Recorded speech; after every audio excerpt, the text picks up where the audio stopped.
جی بسم اللہ الرحمن الرحیم. ابھی تک جو نحو پڑھی آپ لوگوں کو سمجھ آ گئی؟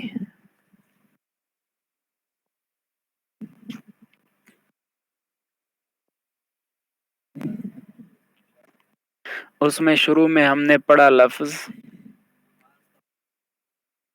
سب سے پہلے ہم نے اچھا جاوید صاحب، آپ پچھلی کلاسز بھی ان کی ریکارڈنگ ہوگی، وہ سن لیں.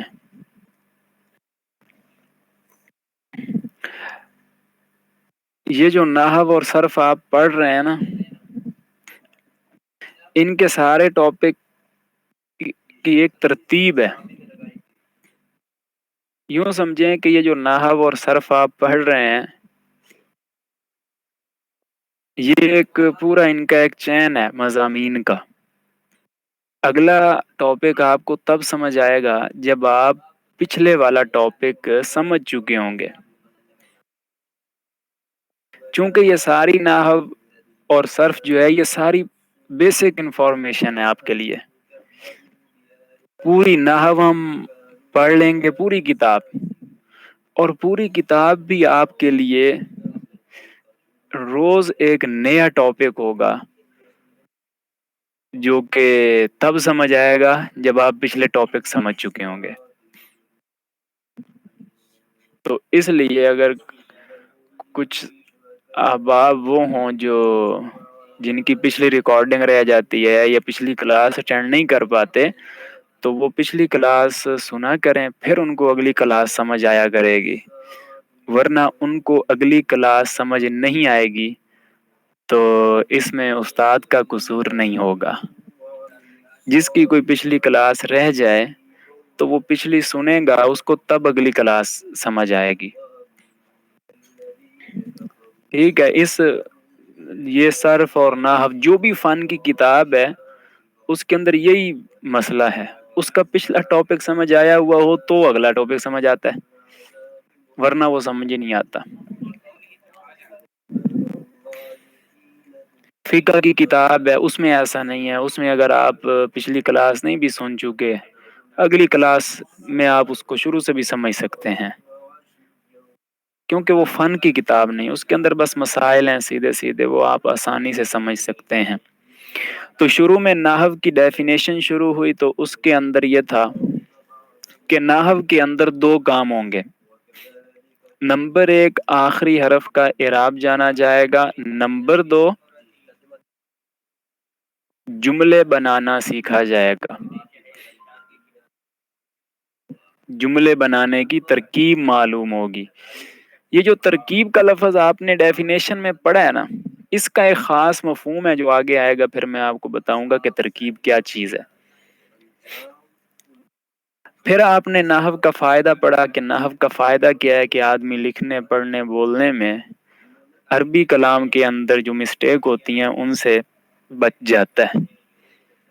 پھر نحو کا ٹاپک کلمہ اور کلام ہے. پھر اس کے بعد ہم نے پڑھا کہ لفظ ہے. لفظ وہ ہوتا ہے جو انسان کی زبان سے ادا ہو. پھر لفظ کی دو قسمیں ہیں، ایک ہے موضوع، دوسرا ہے محمل. موضوع بامعنی اور محمل بے معنی. پھر موضوع جو ہے، جو بامعنی لفظ ہوتا ہے، اس کی پھر دو اقسام شروع ہوئیں. نمبر ایک مفرد، نمبر دو مرکب. مفرد اکیلے لفظ کو کہتے ہیں، مرکب جوڑے کو کہتے ہیں. دو یا دو سے زیادہ جتنے بھی ہوں وہ مرکب ہے. اور پھر مفرد کی تین اقسام، یا کلمہ کی تین اقسام کہہ لیں: اسم، فعل اور حرف. پھر اسم کی ڈیفینیشن شروع ہوئی. اسم کی ڈیفینیشن میں دو چیزیں ہیں. نمبر ایک، وہ لفظ اکیلا اپنا معنی دے دے. دوسرا یہ کہ اس کے اندر کوئی زمانہ نہ پایا جائے.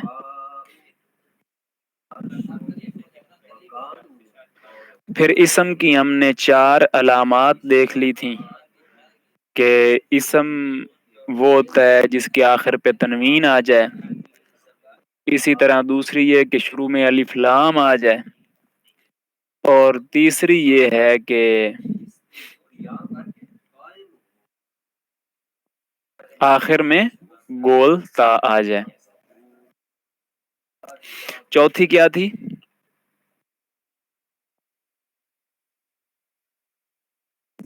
سالم شیخ صاحب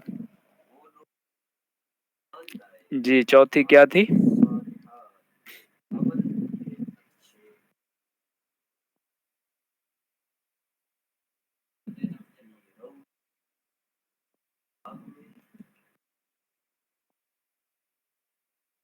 نام ہو، جی صحیح ہے، ماشاء اللہ۔ اسم کی پھر آگے 3 اقسام شروع ہو گئی تھی: جامد، مصدر، مشتق۔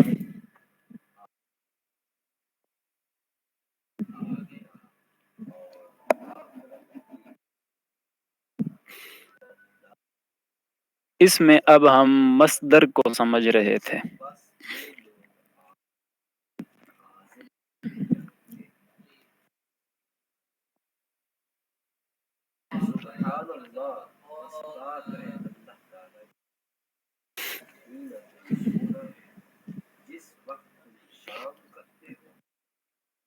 مثال میں نے دی تھی، فعل، یہ جو ماضی کی گردان آپ پڑھ رہے ہیں،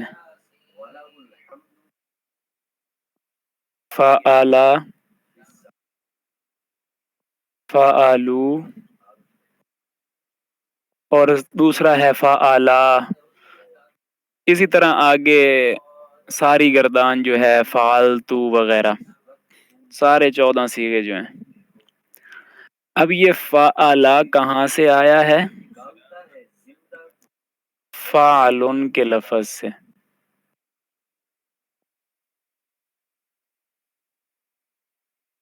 فعلن کے لفظ سے آیا ہے، اور فعلن جو ہے اسے پھر ہم کیا نام دیتے ہیں؟ مصدر کا۔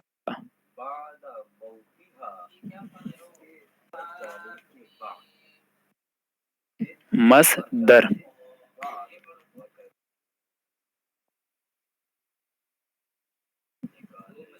ہم نے مصدر پر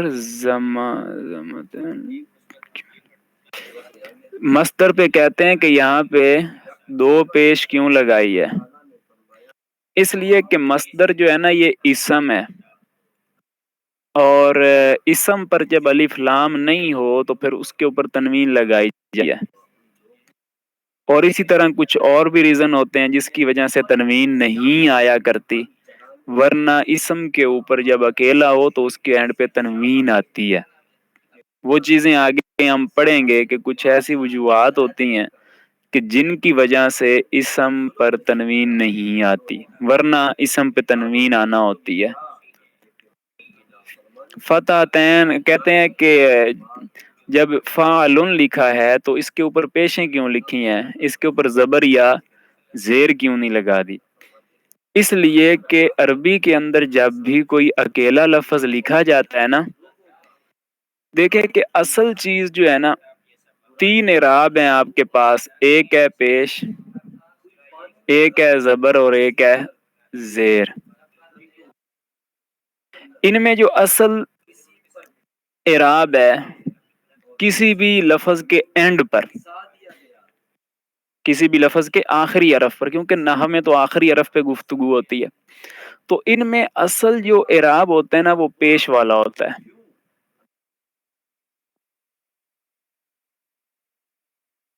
اصل کون سا اعراب ہوتا ہے؟ پیش والا، کہ لفظ جب آ گیا ہے تو اس کے اوپر پیش آنی چاہیے۔ ہاں، زبر اور زیر جو ہے نا وہ پھر کسی اور چیز کے آنے کی وجہ سے اس کے اوپر زبریں آ جاتی ہیں اور زیریں آ جاتی ہیں، ورنہ اسم جب الگ تھلگ اکیلا ہو تو اس کے اوپر پیش ہوتی ہے۔ لہذا کوئی بھی لفظ ہو اس کو آپ اکیلا لکھیں، زید ہے تو آپ نے زیدن پڑھنا ہے، امر ہے تو امرن پڑھنا ہے، دار ہے تو دارن پڑھنا ہے، اور کیا ہے، نصر ہے تو نصرن پڑھنا ہے، اللہ ہے تو اللہ پڑھنا ہے، اس میں شروع میں الف لام آ گیا لفظ اللہ پہ، اس لیے پھر اللہ ہن نہیں ہو سکتا۔ بات آگی سمجھ؟ تو اصل جو اعراب ہوتا ہے وہ پیش ہوتی ہے، دوسرے اعراب جو ہیں وہ جب آتے ہیں تو ان کا کوئی ریزن ہوتا ہے، پیش کا بھی ریزن ہوتا ہے، جب پیش جملے کے اندر آتی ہے تو پھر وہ بھی کسی ریزن کی وجہ سے آتی ہے، لیکن جب اکیلا لفظ ہو پھر پیش کیوں ہے، اس کا ریزن یہی ہے کہ پیش اصل اعراب ہے، سردار اعراب یہی ہے۔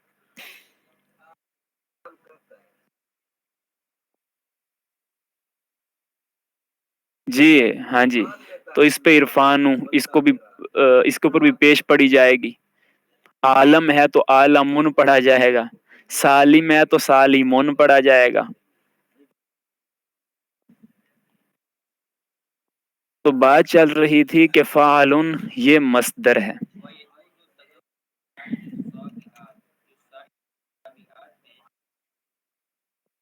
یہاں تک آگئی بات سمجھ؟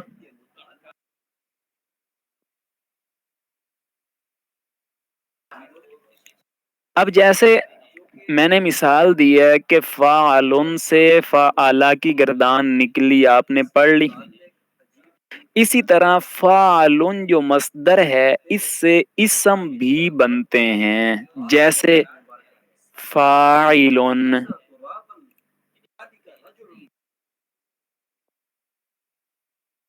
فاعلن یہ بھی فاعلن سے نکلا ہے،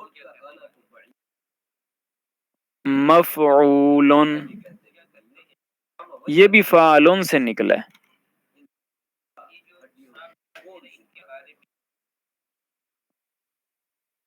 اسی طرح اگر ہم مصدر لے لیں نصرن،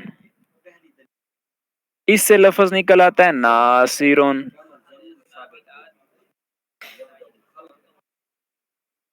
تو فعلن سے جیسے فعل نکلا ہے فعلا والی گردان بن گئی، تو اسی طرح اس سے اسم بھی نکلتا ہے،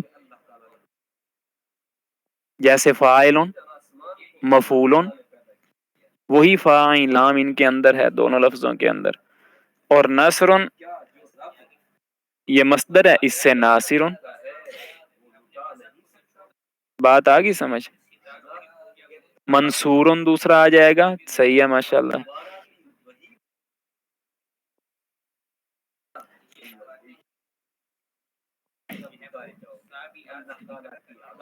اب آپ نے اتنا پڑھ لیا ہوا ہے کہ بھائی فعلن سے فعلا کی کیا نکلتی ہے، آپ کہتے ہیں اس کو گردان، جی فعلن سے فعلا ماضی والی گردان بنتی ہے، ایک یہ نام آپ نے یاد کیا ہوا ہے۔ تو اس گردان کو یہ جو بھی لفظ فعلن سے نکل رہے ہیں انہیں کہا جاتا ہے مشتق،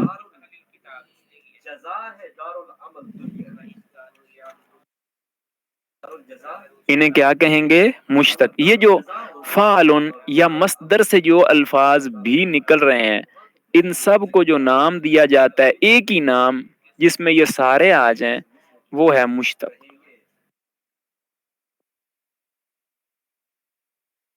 اب آپ اس کی ڈیفینیشن خود بنا لیں کہ وہ الفاظ جو مصدر سے نکلتے ہیں، مصدر سے بنتے ہیں، وہ مشتق ہیں،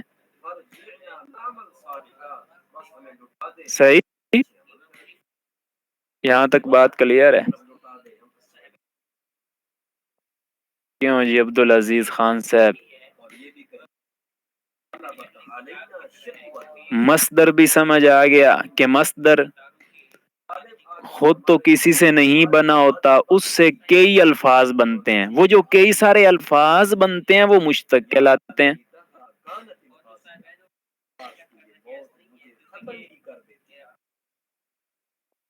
جی اعجاز احمد صاحب آپ کی بات سمجھ گئے؟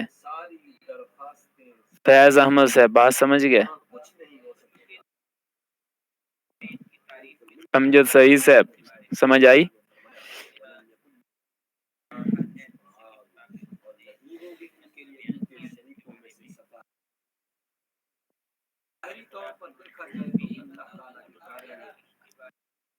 اب اگلی بات یہ ہے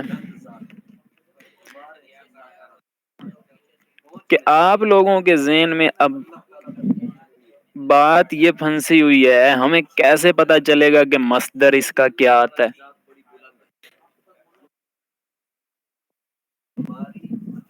کیا سوال پوچھتے ہیں؟ وقار الملک صاحب، اچھا، حضرت فعل کی گردان بھی تو پھر مشتق ہے. جی میں یہی کہہ رہا ہوں، اس فعلن مصدر سے یا مصدر سے جو بھی نکلیں گے وہ فعل ماضی کی گردان ہے، دیگر گردانیں ہیں یا اسم ہے، وہ سب کے سب مشتق کہلائیں گے. جی صحیح ہے جی.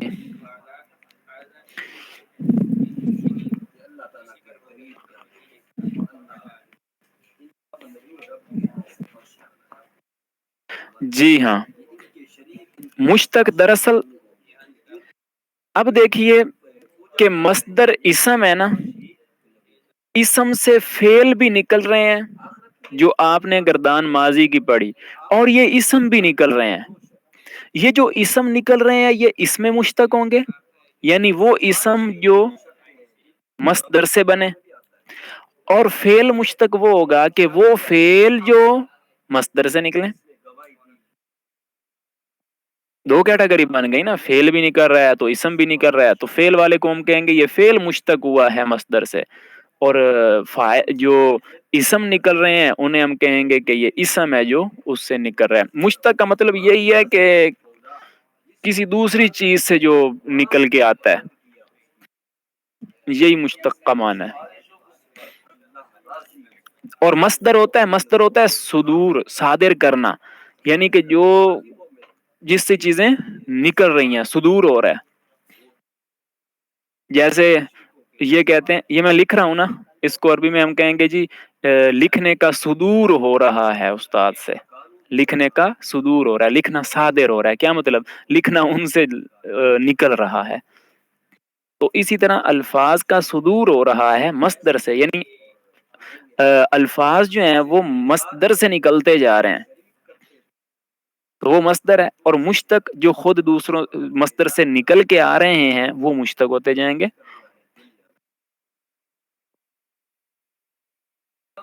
بات آ گئی سمجھ؟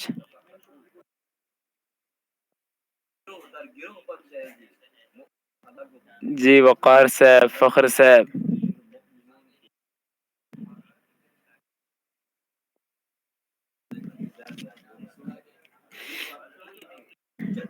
جامد کی بات چھیڑیں پھر ہم مصدر بھی سمجھتے ہیں، مصدر کیسے نکلتا ہے.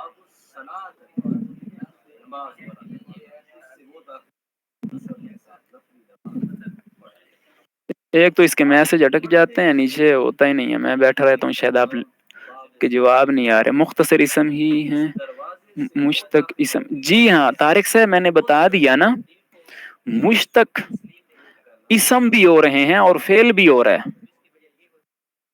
دیکھیں نا، مصدر سے آپ ماضی کی گردان پڑھ رہے ہیں تو وہ فعل ہے نا، تو اسے آپ کہیں گے فعل مشتق. اور یہ فاعلون، مفعولون وغیرہ یہ اسم نکل رہے ہیں مصدر سے، تو ان کو کہیں گے آپ اسم مشتق.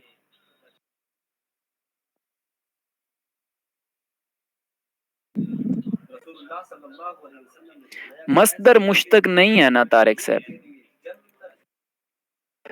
مشتق ہوتا ہے جو دوسرے سے نکل کے آئے، اور مصدر کے بارے میں آپ نے پڑھا ہے کہ یہ خود کسی سے نکل کے نہیں آتا، یہ خود کسی سے نہیں بنتا بلکہ اس سے دوسرے بنتے ہیں. صحیح.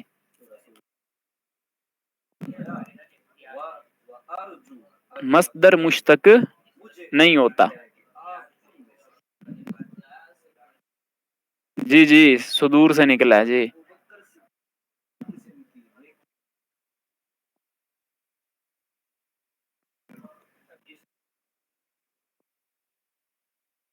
بات آ گئی سمجھ؟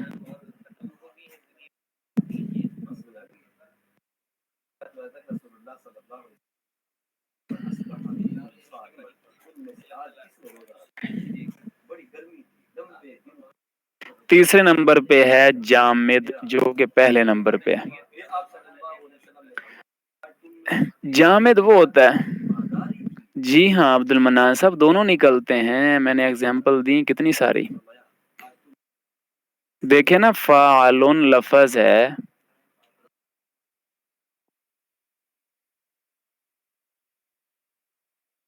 اس سے فعلا والی آپ نے گردان پڑھی ہے نا، تو فعلا کیا چیز تھی، فعل یا اسم؟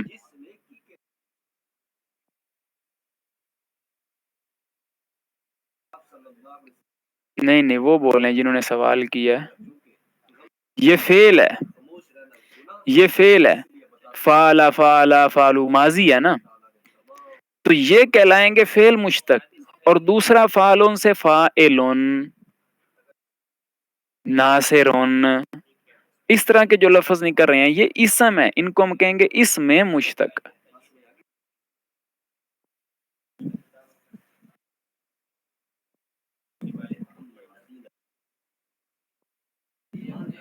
جی عبد المنان صاحب کو بات سمجھ آ گئی، فرق آ گیا سمجھ؟ عبد المنان صاحب سمجھ گئے۔ اوپر فخر صاحب نے پوچھا ہے جیسے مصدر سے صادر ہونا ہے، مشتق سے کیا ہے؟ جی فخر صاحب، میں نے بتایا نا کہ مشتق ہوتا ہے جو دوسری چیز سے نکلے، اس کی ڈیفینیشن بھی یہی ہے، اس کا لغوی معنی بھی یہی ہے کہ دوسروں سے جو نکل رہا ہے۔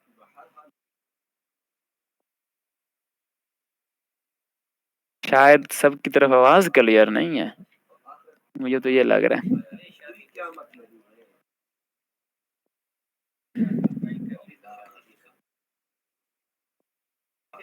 یہاں تک بات آئی سمجھ؟ فعل فعلن جو ہے یہ ہے مصدر، مصدر کیا ہوگا؟ جو خود کسی سے نہیں نکلا، اس سے آگے الفاظ نکلتے ہیں، جو الفاظ مصدر سے نکل رہے ہیں وہ مشتق ہیں۔ پھر مشتق دو طرح کا ہو جائے گا، کبھی فعل مشتق ہو کے آتے ہیں مصدر سے، اور کبھی اسم۔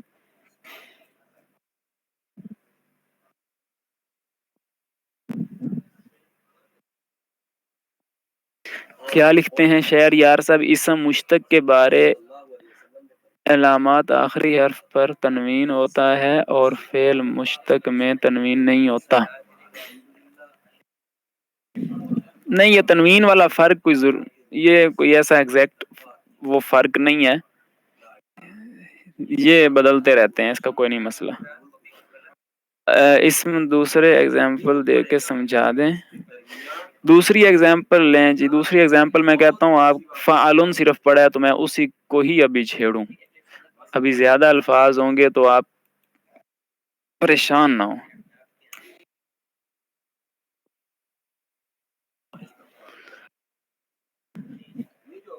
مشتق کا فعل ماضی غائب کیا ہے؟ یہ کیا سوال کیا جی؟ خود لفظ جو مشتق ہے، اس مشتق کا ہم ماضی بنائیں، یہ پوچھا ہے فخر صاحب۔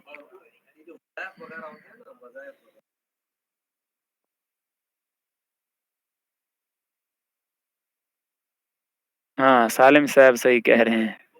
فخر صاحب اس کو چھوڑیں، وہ نا ابھی آگے وہ علم و صرف کے اینڈ پہ جا کر کے آپ مشتق والے لفظ کو سمجھیں گے کہ خود یہ لفظ کیا چیز ہے، اس کے مستقل باب آتے ہیں، اس کے اوپر کئی سارے آپ لفظ پڑھیں گے۔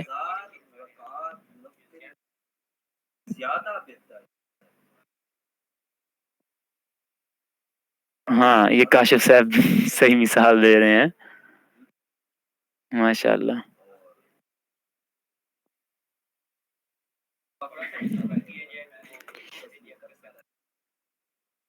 پہلے یہ چیزیں نا مصدر جامد مشتقی میں بعد میں سمجھایا کرتا تھا، اب میں نے کہا آپ سمجھ جائیں گے۔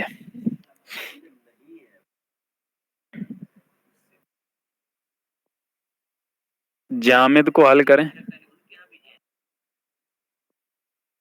کہ چھوڑیں ابھی جامد کو؟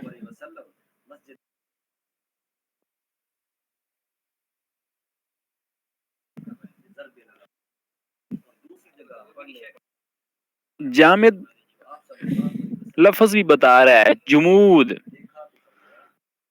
جمع ہوا، جیسے جمادات حیوانات، جمادات پہاڑوں کو کہتے ہیں، جمی ہوئی چیزیں جو ہیں جو ہلتی نہیں ہیں، جامد یعنی وہ لفظ جو جامد ہے، ٹھوس ہے۔ کیا مطلب؟ وہ خود بھی کسی سے نہیں نکلا، اس سے بھی آگے کوئی نہ فعل نکلتے ہیں نہ اسم نکلتے ہیں۔ راجولون مانا ہے مرد، یہ جامد ہے۔ فراسون گھوڑا، اب یہ بھی جامد ہے، جو خود بھی کسی سے نہیں نکلے اور ان سے آگے لفظ بھی نہیں نکلتے۔ صحیح ہے؟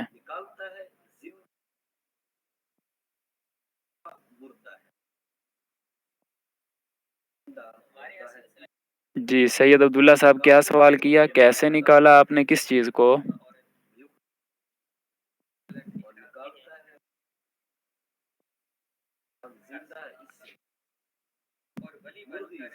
جی عبداللہ صاحب نے کیا سوال کیا؟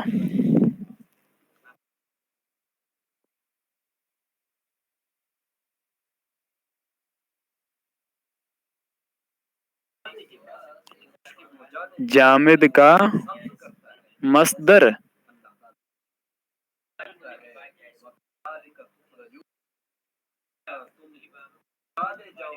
جامد کا مصدر میں نے کیا نکالا؟ بس میں نے اس کی ڈیفینیشن کی اور آپ کو اس سے ملتے جلتے دو لفظ بتا دیے کہ جامد جو ہے جیسے جمود ہوتا ہے، یا آپ نے پڑھا بحر منجمد شمالی، بحر منجمد جنوبی، یہ منجمد کا لفظ آپ نے سنا ہوگا۔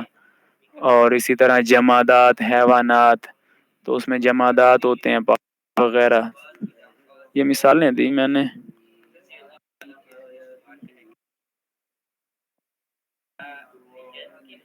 فراسون، تفسیر صاحب فراسون،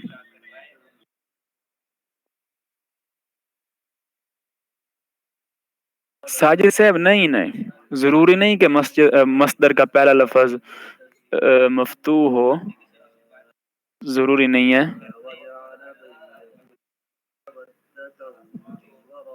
لفظ اللہ کے بارے میں بہت لمبا چوڑا اختلاف ہے شہر یار صاحب، بہت کمپلیکیٹ ہے یہ، اس میں بہت لمبے چوڑے اختلافات ہیں، دلائل ہیں نحویوں کے کہ لفظ اللہ جامد ہے یا مشتق ہے، اس کے اوپر تو بہت لمبے چوڑے دلائل ہیں۔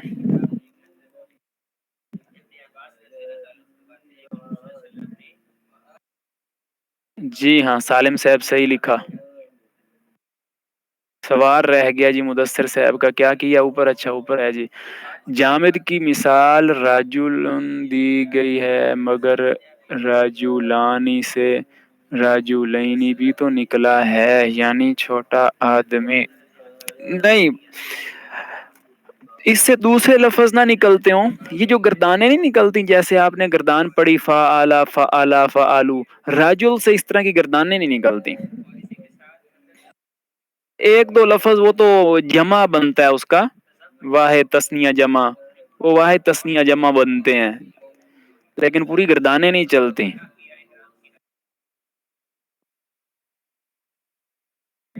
فاروق صاحب ڈرا رہے ہیں نا؟ ہاں میں نہیں ڈرا رہا تھا، یہ ڈرا رہے ہیں آپ کو۔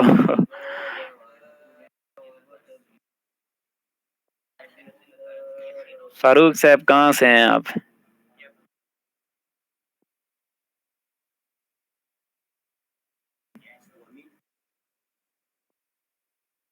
کیوں فاروق صاحب؟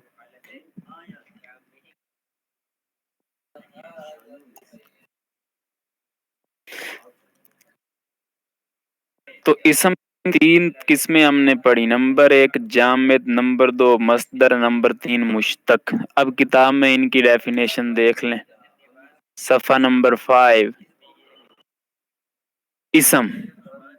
اسم وہ کلمہ ہے، یہ میں ساری چیزیں ابھی شیئر نہیں کر سکتا، وہ میں نے ان سے بات کی بھی صحیح، جو آئی ٹی والے ہیں، میں نے کہا کہ بیک وقت ایک